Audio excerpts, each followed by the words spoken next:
Good morning. I know you're famed for your success, but I was curious if there were any particular moments in your life that, or mistakes or failures that you've made that were particularly memorable, what you may have learned from them, and if you had any particular advice for the students here in dealing with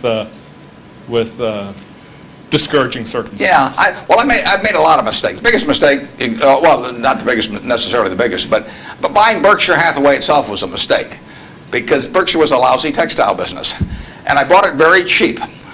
I'd been taught by Ben Graham to buy things on a quantitative basis. Look around for things that are cheap, and that I was taught that, we'll say in 1949 or 50. It made a big impression on me. So I went around looking for what I call used cigar butts of stocks.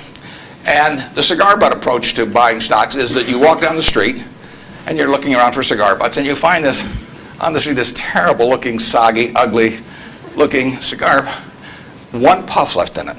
But you pick it up and you get your one puff. Disgusting, you throw it away, but it's free. I mean, it's cheap. And then you look around for another soggy, one puff cigarette. Well, that's what I did for years. It's a mistake. Although you can make money doing it, but you can't make it with big money. It's so much easier just to buy wonderful businesses. So now I would rather buy a wonderful business at a fair price than a fair business at a wonderful price. But in those days, I was buying cheap stocks. And Berkshire was selling below its working capital per share. You got the plants for nothing. You got the machinery for nothing. You got the inventory and receivables at a discount. It was cheap. So I bought it. And 20 years later, I was still running a lousy business, and that money did not compound. You really want to be in a wonderful business, because the time is the friend of the wonderful business. You keep compounding, it keeps doing more business, and you keep making more money. Time is the enemy of the lousy business. I could have sold Berkshire, perhaps liquidated it, and made a quick little profit, one puff. But staying with those kind of businesses is a big mistake. So you might say I learned something out of that mistake, and I would have been way better off taking what I did with Berkshire is I kept buying better businesses. I started the insurance business, See's Candy, the Buffalo, all kinds of things. I would have been way better doing that with a brand new little entity that I'd set up rather than using Berkshire as the platform. Now I've had a lot of fun out of it. I mean, everything in life seems to turn out for the better, so I don't have any complaints about that, but it was a dumb thing to do. I went into U.S. Air. I bought a preferred stock in 1989.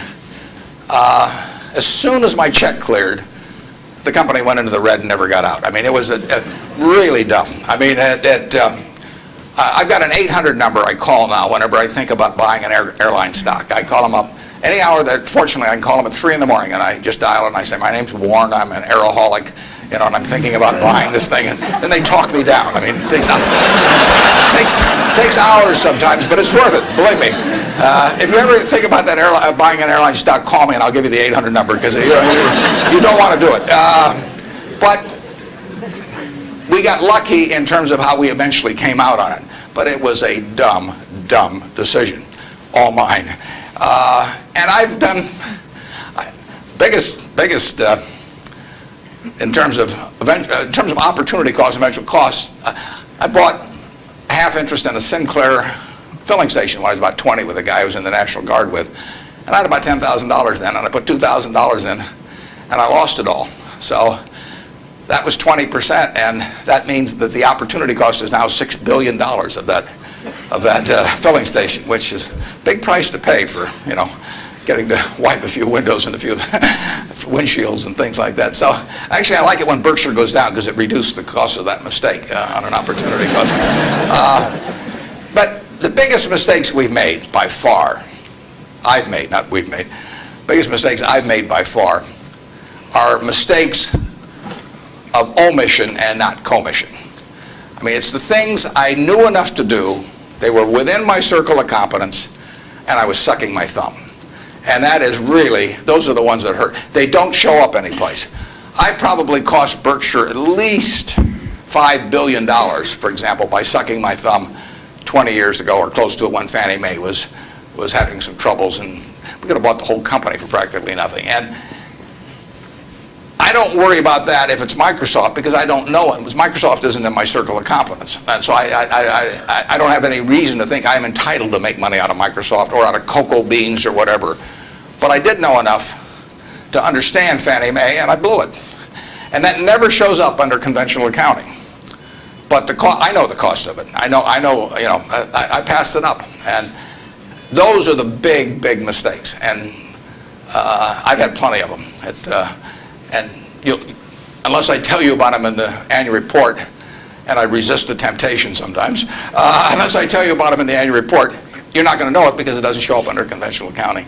But omission is way bigger than commission. There's big opportunities in life have to be seized. We don't do very many things, but when we get the chance to do something that's right and big, we've got to do it. And even to do it in a small scale is just as big a mistake almost as not doing it at all. I mean, you've really got to grab them when they come, because you're not going to get 500 great opportunities. You would be better off if when you got out of school here, you got a punch card with 20 punches on it. And every financial decision you made, you used up a punch.